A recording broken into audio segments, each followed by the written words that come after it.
Hello साथी हो। आज मेरो रेसिपी छ मटन। यहाँ हाफ केजी मटन भनेर धोएर मैले राखिसकेको छु कुकरमा है। अब यो प्याजहरू छिलछाल पारेर अब राखेको छु। अब प्याज काट्दैछु।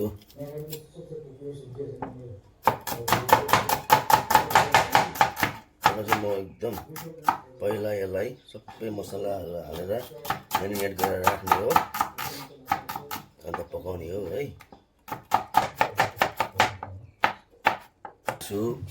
अदुवा लसुनको पेस्ट, यसमा पनि छ हरिदो हरियो खोर्सानी मिक्स गरेको, जिरा पाउडर,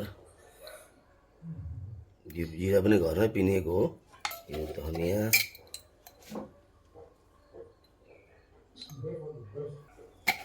यो हर्दी हाल्दैछु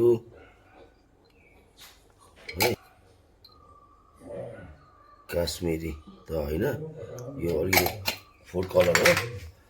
अनि जान्छ यहाँबाट प्योर मस्टर्ड ओइल।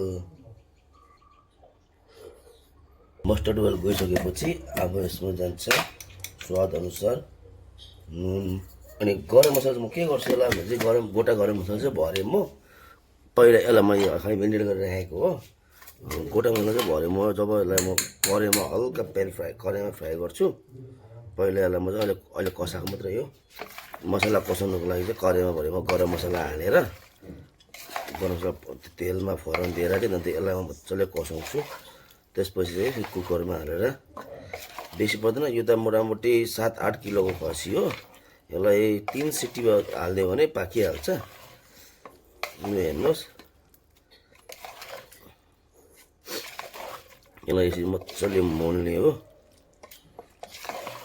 मोलिसकेपछि यसलाई भरे ढक्कन लगाएर यसलाई अब छोडिदिने हो। यो मेरिनेट गरेर राखेको चिकन मटन अलि फेरि भर्खर हुँदैछ। अब मजाले भुट्दैछु, हेर्नुहोस् तपाईँहरूले पनि।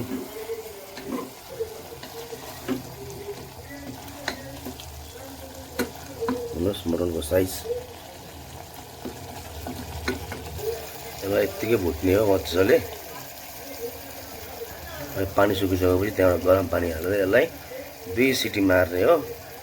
होइन साथीहरू, यस्तो भएको छ मटन चाहिँ। अहिले यहाँ मेरो पानी गरम हुँदैछ, हेर्नुहोस्। यो गरम पानी हाल्ने हो। अनि मटन चाहिँ मटनको कलर यस्तो चाहिँ मटनले भर्खर तेल छोड्दैछ। मैले आज कम्ती गरिदिएको छु अहिले ग्यासको। साथी हो हेर्नुहोस्, मटन यस्तो हुँदैछ, भर्खर तेल छोड्दैछ है। अब यो तेल छोड्दै पानी पनि मेरो यहाँ उम्लिसकेको छ, हेर्नुहोस् पानीमा भाफ उठ्दैछ। कलर मजाले आउँदैछ है। ल साथीहरू, मेरो मटन चाहिँ भयो। अब म यसमा गरम पानी हाल्दैछु, हेर्नुहोस् है साथी हो। एकदम लिमिटेड गरम पानी हालेर, बस यति गरम पानी हालेर, हेर्नुहोस् कलर, हेर्नुहोस् अहिले पानी हालेपछि कस्तो दामी कलर आयो है। अब यसमा 2 सिटी लाग्ने यसलाई छोडिदिन्छु अनि भरे तपाईँहरूलाई देखाउने छु। साथी हो, अब मैले ढक्ने खोल्दैछु, हेर्नुहोस्। ल हेर्नुहोस् मटन, टक्क 2टा लसुन, कसुरी मेथी, ल हेर्नुहोस् टक्कै हालेर यसलाई फेरि म यस्तो गरेर एकछिन पछाइदिने हो। हेलो साथी हो, अब यो म मटन खोल्न जाँदैछु। लु हेर्नुहोस् मटनको कलर, ग्रेभी कलर हेर्नुहोस्, मटन हेर्नुहोस्, ग्रेभी मटन हेर्नुहोस् यस्तो दामी भएको छ है।